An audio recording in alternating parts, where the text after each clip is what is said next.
on my reading glasses. Blur, blur. So, anyway, that was just my husband who was up there talking about banned books in Texas. I like to say, what book is not banned in Texas? Anything that is historically accurate. I live there. The person I want to talk about is E.M. Forster. Most people know his work as being, you know, kind of about richer people. He wrote Brideshead Revisited, Howard's End, and then he did this wonderful book. It was called Maurice, and it was a banned book. And I can pretty much take it off the back of the book, and it says, Forster completed Maurice in 1914, but it was not published until 1971. It tells the story of Maurice Hall, an undergraduate at Cambridge before World War I, who discovers that he is homosexual. The manuscript was found in Forster's rooms at Cambridge, after his death in 1970, and he had put a note on there that said publishable. And anyway, and it says a claim on the novel for its publication firmly answered Forster's question, an extraordinary work to have been written when it was, an honest, compassionate, and sympathetic. That's what Publishers Weekly said in 1981.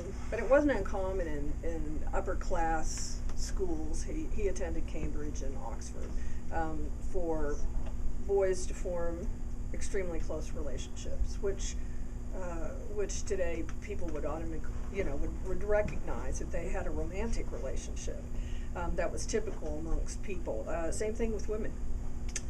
But anyway, the main character is Maurice. He's wealthy.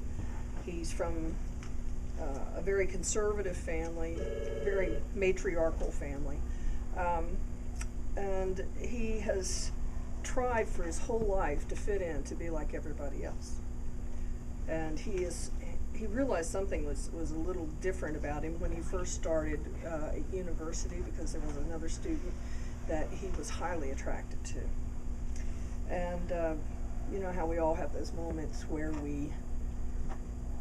everything becomes crystal clear about who we are and what we are and why we're here, and this is his moment for something like that. Madness is not for everyone, but Maurice has proved the thunderbolt that dispels the clouds. The storm had been working up, not for the days he had supposed, but for 6 years. It had brewed in the obscurities of being where no eyes pierce. His surroundings had thickened it. It had burst, and he had not died. The brilliancy of the day was around him.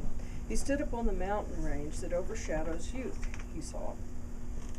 Most of the day he sat with open eyes, as if looking into the valley he had left. It was all so plain now. He had lied. He had phrased it. It had been fed upon lies. But lies are the natural food of boyhood, and he had eaten greedily. His first resolve was to be more careful in the future. He would live straight, not because it mattered to anyone now, but for the sake of the game. He would not deceive himself so much. He would not, and this was the test, pretend to care about women when the only sex that attracted him was his own. He loved men and always had loved them. He longed to embrace them and mingle his being with theirs. Now that the man who returned his love had been lost, he admitted this. And so that was a huge moment for him, and considering it was written in 1914, he knew that the manuscript, which he had passed around friends, would not be welcome.